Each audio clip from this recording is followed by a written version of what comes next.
Alice, I'm very glad to see you. Yes, likewise, friends. I'm also happy to see you. Alice, I'd like to start with the blackout in Moscow. These clips were on your Telegram channel. And actually, all the Telegram channels shared that Moscow was without power. And in general, there were powerful strikes on Russia's critical infrastructure. Plus, occupied Crimea is ablaze. How do you assess our strikes? And that's without us even having tomahawks yet. We have the main thing: beautiful, winged, and pink. Dasha and I, just before we started recording, were talking as friends. Dasha and I were just discussing that. Without planning it, today we're basically dressed in corporate colors. Because yes, Dasha was quoting the successes of our flamingos in Crimea. That's why there's a whole series here. I won't tell you anything, but there will be signs. Here they are, the signs, here come the signs. You know, friends, of course, war is that kind of story where, as Trump says, calling our war a game, he talks about cards, about Trump cards. So this is that game, using his terminology, that can be played by two sides. And now the Russian people will feel this more and more with each passing day.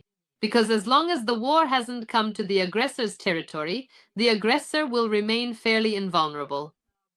You know, I remember now our first stream with Avik Schuster during the Great War. I don't remember exactly when, but sometime after the start of the full-scale invasion, we went on air with him for the first time. And that's when he voiced this idea for the first time. He said that as long as the war doesn't come to Russian territory, as long as Muscovites and residents of St. Petersburg don't feel it themselves, it will be very hard for us. That is, to win the war, to end it with a just peace, that already means victory. We will only be able to do that then. And of course, he also said, I'll finish quoting him here, that NATO needs to understand that without its involvement, as long as NATO doesn't enter this war, we won't be able to end it. And here too, I absolutely agree with this.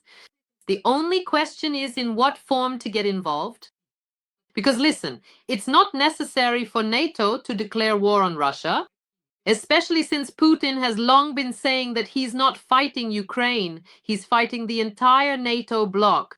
Moreover, even when he was just planning the large-scale invasion.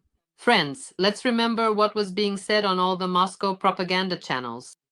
They were saying that Ukraine doesn't exist, that there's only the aggressive NATO bloc, all these strange alliances that want to attack Russia, and therefore Russia must strike first. And yet they choose Ukraine as the target, even though it has absolutely nothing to do with NATO.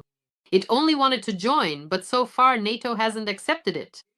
But by the way, it's so interesting, so amusing that as a result of all this, since Putin told his people he started the war with Ukraine to prevent NATO from expanding, we've ended up with almost 4 years of war. During this time, I think he has really shown himself, because now there are two countries on Russia's borders that are NATO members, and they weren't in NATO before. But now, as a result of this war that he started, they are, of course, a great strategist, in quotation marks. It's important to talk about this, you know? It's important that those who live in Russia also understand and analyze this. Not just what is being poured into their ears, eyes, everywhere, from the central channels, but simply some basic analysis. But the conditions of life will greatly help with this analysis. And so blackouts in Moscow and other Russian cities, the collapse of the sewage system, when there's no water, no heat, no heating, they really, sober people up. They really clear your head and make you start thinking. I hope that's what will happen. Well, and our task, let me repeat, is that Ukraine is not going to, and even those watching us in Russia should understand this, Ukraine is not going to and will not strike civilian targets, will not hit residential buildings, will not strike where there are civilians, because we are not Russians, we are not barbarians. We are talking about war. We are talking exclusively about military targets. You know, I prepared 3 videos for our stream today. The first video is about Prigozhin. And there will be blackouts across Russia, first in Belgorod and then in Moscow. So there is already a blackout in Belgorod, but here's a blackout in Moscow. Alice, just for you. The power went out in part of the district. The power went out in part of the district.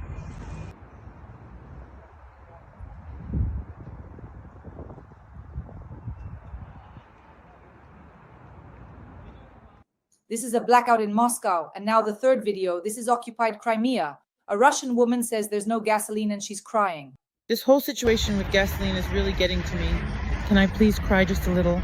My car is right here. It was parked on the floor with zero gasoline. Just to stand in this line. But for some reason there aren't any people there. Just to stand in this line.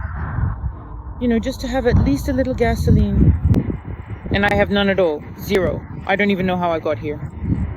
Basically, there are a million videos like this, Alice. I'd like to put an end to this.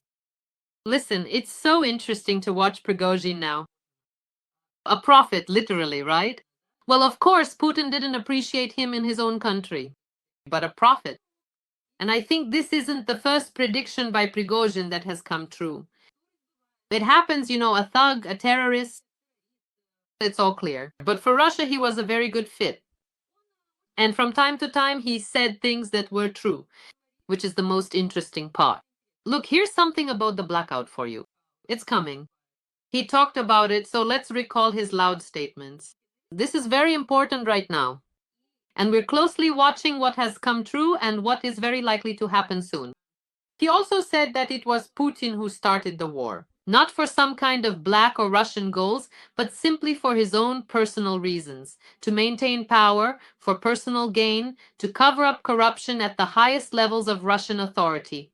In other words, he just didn't mention Putin's name, but essentially he was saying exactly what I'm saying now, just in my own words.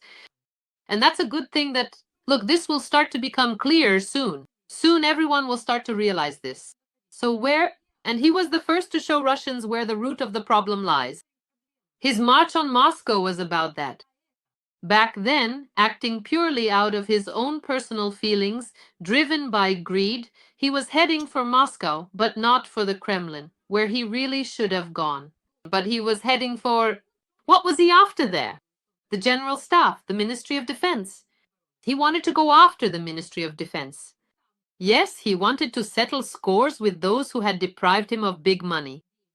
It was really just a story that could, of course, have led to a complete change of power if he hadn't stopped, if he hadn't believed them, and if he'd had enough courage. Well, he didn't have enough, and as a result, we know how he ended up. But he also said, let me remind you, some other interesting things. Back when no one in Russia was even close to dealing with YouTube, he was the first to say that, well, YouTube in Russia urgently needed to be blocked so people wouldn't watch Gordon and Fagin, quote. So, as we can see, what happened now is that they actually did block YouTube in Russia. Yes, you can still access it, but it's very difficult, and that's done to drown out the voice of truth. In other words, he understood who people were really hearing and listening to, who was actually providing objective information, and he realized how important it was to keep Russians in this informational filth. You see, to keep poisoning them further, to continue. By the way, he also promised us some kind of damning compromat on the top leadership.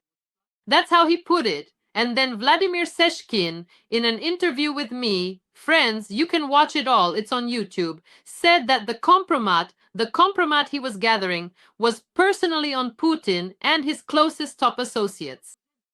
And what's more, the compromat is supposedly so shocking that even we aren't ready for it, considering that it seems like what else could surprise us? What more could we possibly learn about Putin?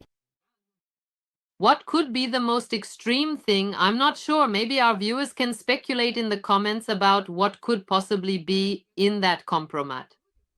Because I said Volodya, well, okay, what kind of compromat would actually work, considering the situation in Russia, considering what we now understand about Russians and their information vacuum?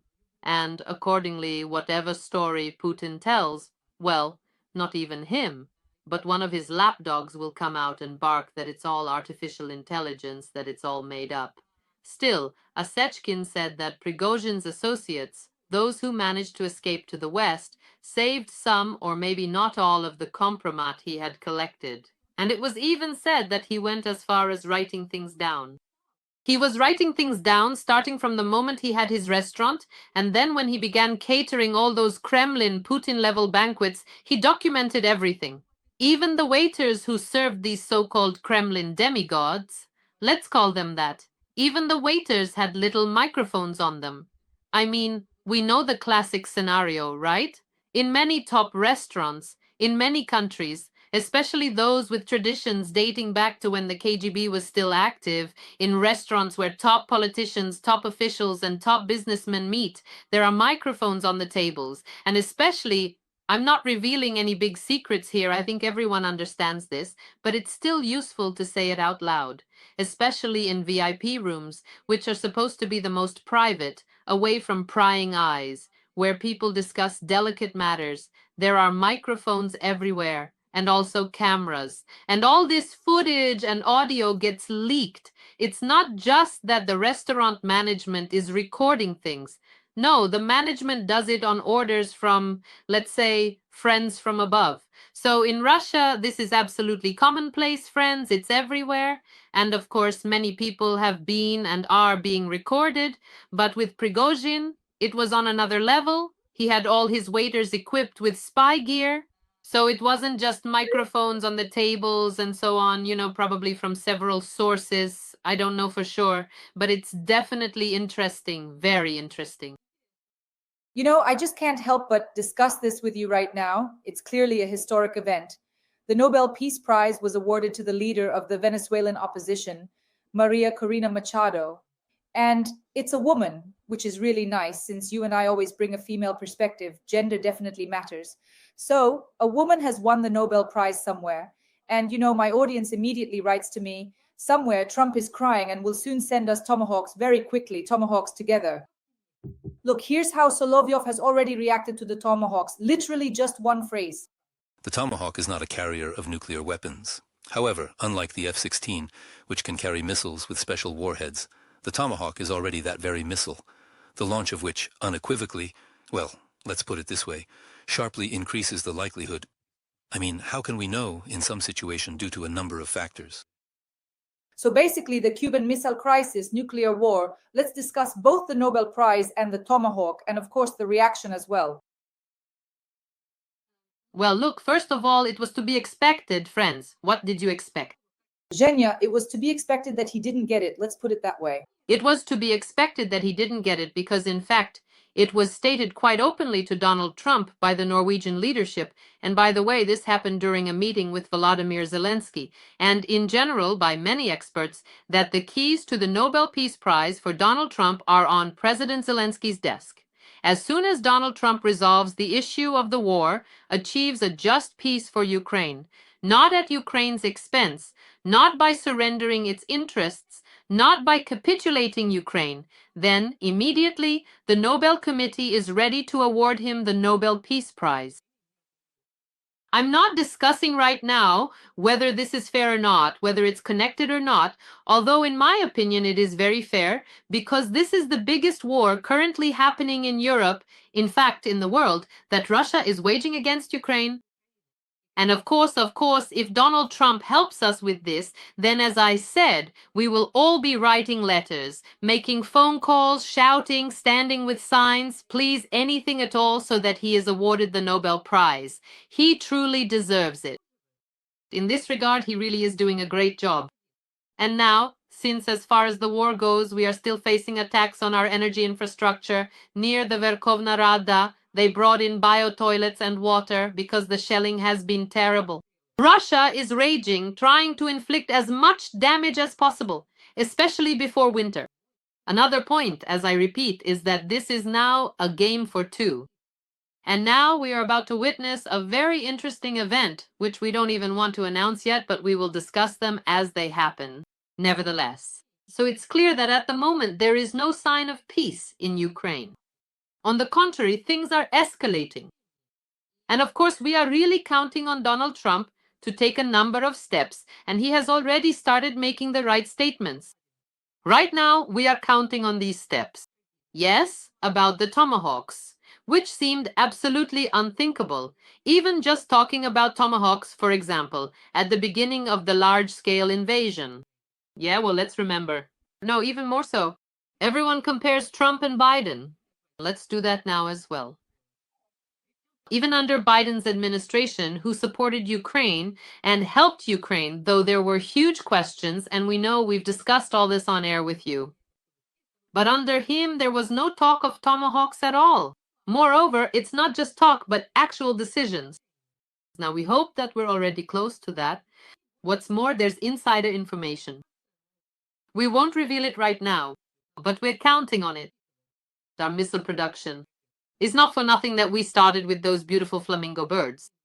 But it's effective and good in every sense. You see? So, what are we talking about here? The point is, this decision is clear in principle. It should motivate Donald Trump to remind him that next year, in October, the Nobel Peace Prize will be awarded again. And if he helps us, that Nobel Peace Prize could be his. If you truly think about it, look closely, he really did make his significant contribution to having substantially fewer wars and promoting much more peace on this entire planet. I won't go too far, let's just take a very recent and relevant event. Of course, yes, that's absolutely right. Well, I just genuinely applaud him for his efforts. I really hope that it was truly him who ended this war and that this will mark the beginning of a lasting peace, that everything will go as it should, because I understand what levers are involved there, what money is at stake, what commitments have been made, who is participating, and who is acting as intermediaries. And all of this, well, it's impressive. It's impressive because only he was able to do it. You see, I'm already speaking as if it's a done deal, because I hope that Israel has already gone down this path and now has stepped onto the solid ground of this peace, you know? I really like this. I really like this, and I'm very happy for Israel. It's so inspiring for us as well, because we see that, well, Trump, when he wants to, he takes action. He gets things done. Does he want to help or not? Does he want to end Russia's war against Ukraine and bring peace? Yes, absolutely. I have no doubts at all. 100%. Does he want to help Ukraine? Specifically Ukraine. Most likely, yes. From what we even know, it's more likely yes than no. And I believe that in the end, you and I are not changing this prediction. In the end, Trump and I are walking the same path. We have no other road with him. And he is on this road, and this is the road to peace, to a just peace. And he is on the path along this road. Now he is already starting to make decisions, and has already made some in order to bring about a turning point in the war, and accordingly to bring about peace. Let's not discuss any dates right now, because we can't say anything. No one knows this. If Kitkaloch was confident, you see, if the administration in general was inclined toward Trump, there was confidence. What can we even say now? If Trump invited Putin to Alaska and was sure of something, as you understand, he must have been sure of something when he invited him. Most likely, Witka said something to himself, and then as a result, Trump stopped being confident and said, by the way, what do you think? This is a very important point. Trump didn't congratulate Putin on his birthday. Do you think that's a serious signal? Well, of course. These are all the signs that not only the whole world reads, but that Putin understands very well. And it shows that he went too far. Trump's patience is running out. And Trump is not as much of a simpleton as Putin wanted to portray him. You understand, right? Look, in Russia, they created an entire institute, a whole structure dedicated to studying one specific person, Donald Trump. To study his psychological type, his behavior, his habits, his preferences, what triggers his emotions, what he reacts to, whom he sympathizes with, how he can be offended, how he can be, so to speak, captivated or emotionally taken prisoner. People are working on this. Again, this is open information. They've been working on it since Trump's first presidential term. In St. Petersburg, there's an entire department which has now grown into a large structure, and they submit huge multi-page reports to Putin detailing what to latch onto, how to behave. And Putin was confident that he would outplay Trump, that he would exploit all his weaknesses and strengths, and that he would twist Trump around his finger like a gypsy with the sun, as it seems to me, for a very long time, all while continuing to destroy Ukraine, continuing his dark work on the front lines. But first of all, Putin underestimated Trump, I think, absolutely. But, that's also just how it is. Let's look at the biography of the man. A very remarkable person, a very brave person. Only someone like that could reach the point Trump has and behave the way he does now.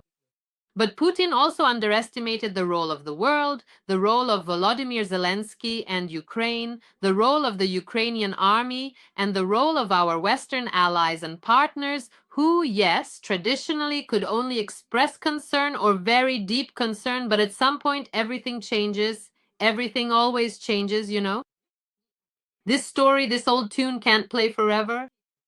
And when Russian drones started flying over European cities, that's when the Europeans got nervous and they realized that right now, with Ukraine's hands and at a relatively low cost, they can resolve the issue of their own security, because all of this is essentially a declaration of war against every country. And right now, if the Europeans don't give us weapons, don't give us money, if they don't really step up and get involved, then tomorrow they'll have to fight themselves. They'll have to mobilize their own armies, and their citizens will have to die on the battlefield against Russia. And now their task is to avoid that, you understand.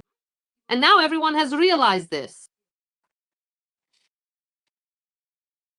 The main question, just pay attention to this, is that President Zelensky recently gave an interview and said that thanks to Ukrainian strikes, Russia's state fuel company is facing a gasoline shortage of up to 20%. Then statistics appeared showing that we have destroyed 40% of Russia's oil refinery capacity. After that, a figure came out. The Russian oil refining industry has lost $100 billion. Then information emerged that Russia is currently importing gasoline from Belarus and petroleum products from China. But when I talk to economists, even Evgeny Chichvarkin reacted very sharply to this. He says that none of this really matters at all. He reacted so strongly that I asked, well, what do you think? Why is that? He says, no, this is all very minor for Russia. It doesn't matter. And I want to discuss with you whether this is really insignificant for the Putin regime, for the Kremlin, for Moscow. Is it really trivial and unimportant, as, for example, Chichvarkin thinks? No, I have a different opinion. I believe that everything matters.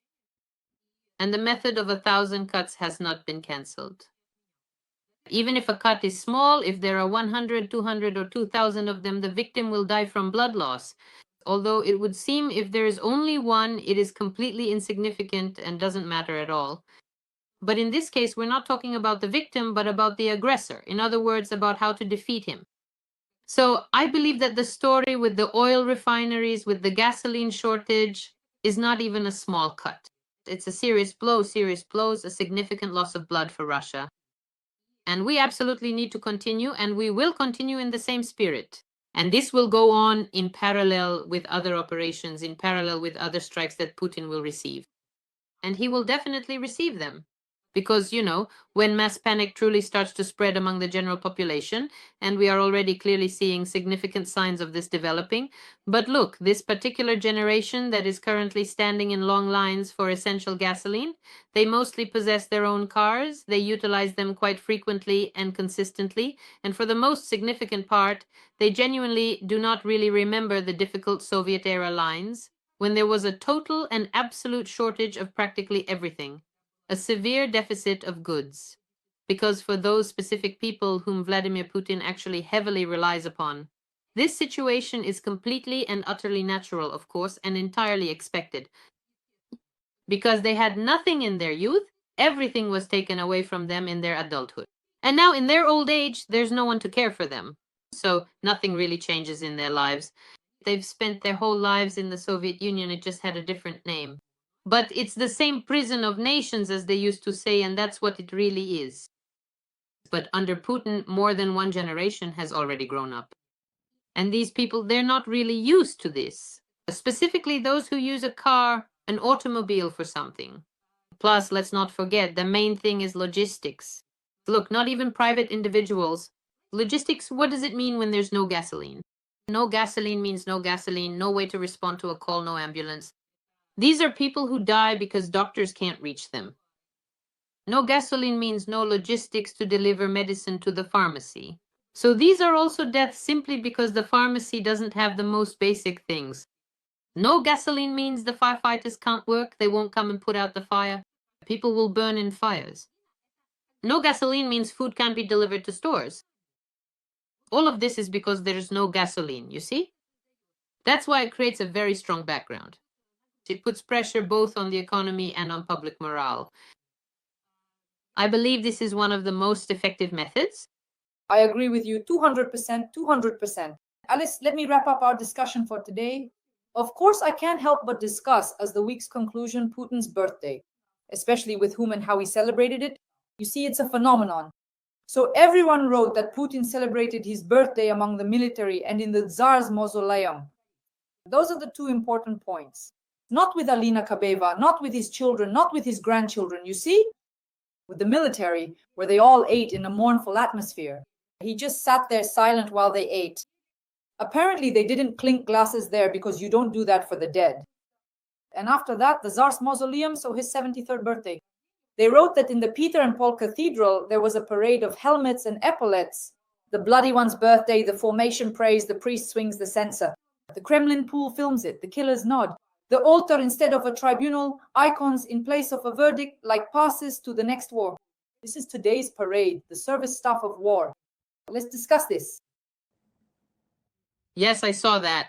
I don't know, maybe he was just picking out a tomb for himself as a gift for the future. The only question is, how near in the future? But it's obvious he was there with a purpose. I thought so too, because this is a preparatory process. Solovyov keeps talking about the refrigerator, but here we have a tomb.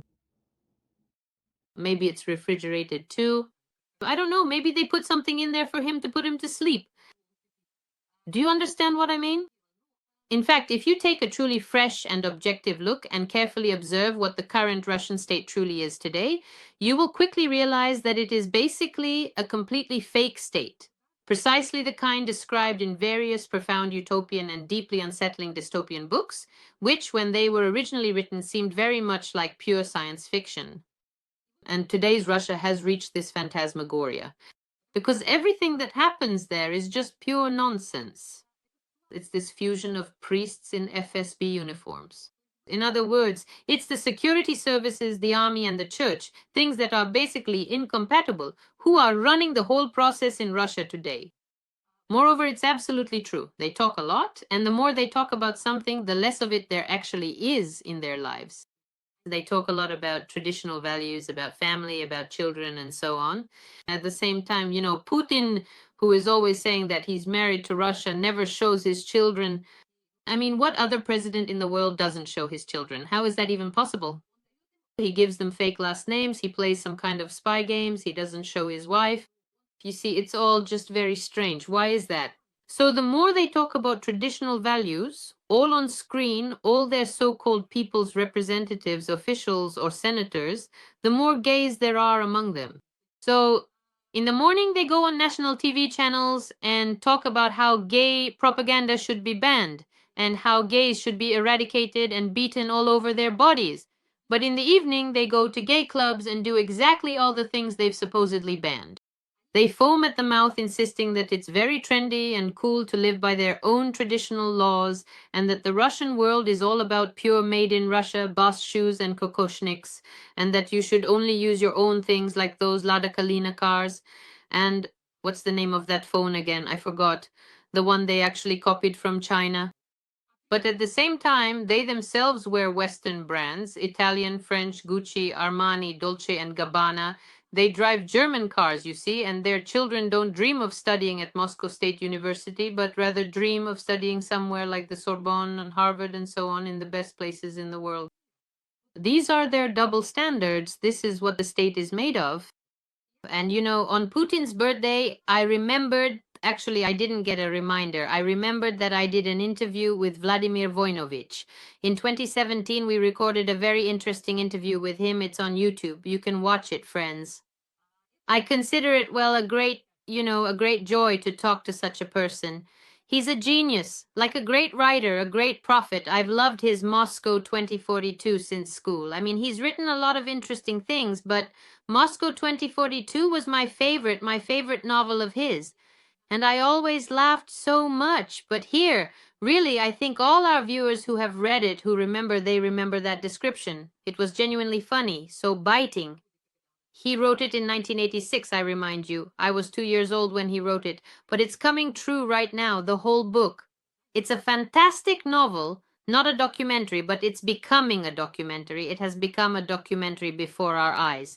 So in 2020, 2024, 2025, his book has become reality. And now you read it and you just realize, well, how could he have foreseen this, and what the state has turned into, what role people play there? They're just slaves. I wish, since you mentioned his birthday, I wish all Russians his birthday, because what we wish him is obvious.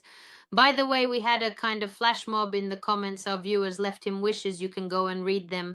A live broadcast with Dmitry Ilyich on that day, if I'm not rushing you, right? Yes. So everything there is just as deserved, right? So I wish for Russians, read this book by Voinovich. Just maybe it will open someone's eyes. Maybe someone will finally get it. And for those who have already read it, just read it again. Maybe you've forgotten, like right now, you realize that you're living in that book, but it's such a dystopia, such a mess. It's a nightmare, and it's happening. And it's happening because of your regime and your leadership. You understand? This is actually very important, because when people say that nothing depends on an individual person, that's just not true. The role of the individual in history has never been cancelled, and everything depends on each specific person. And when there are more and more of these people, and then there are a lot of them, everything changes and a new page in history is turned. Yes, and I just want to add as a final thought that the Nobel Peace Prize, as of today, was awarded to a woman who is fighting against a dictatorial regime who has been fighting for many decades. This is what she does, right? And this is very important. And she received the Nobel Prize, the Nobel Peace Prize, for fighting against a dictatorial regime. And of course, we are all eagerly awaiting the day when the dictatorial regime in Russia will be overturned, when it will fragment into a huge number of small states, and this country will cease to exist as it is now.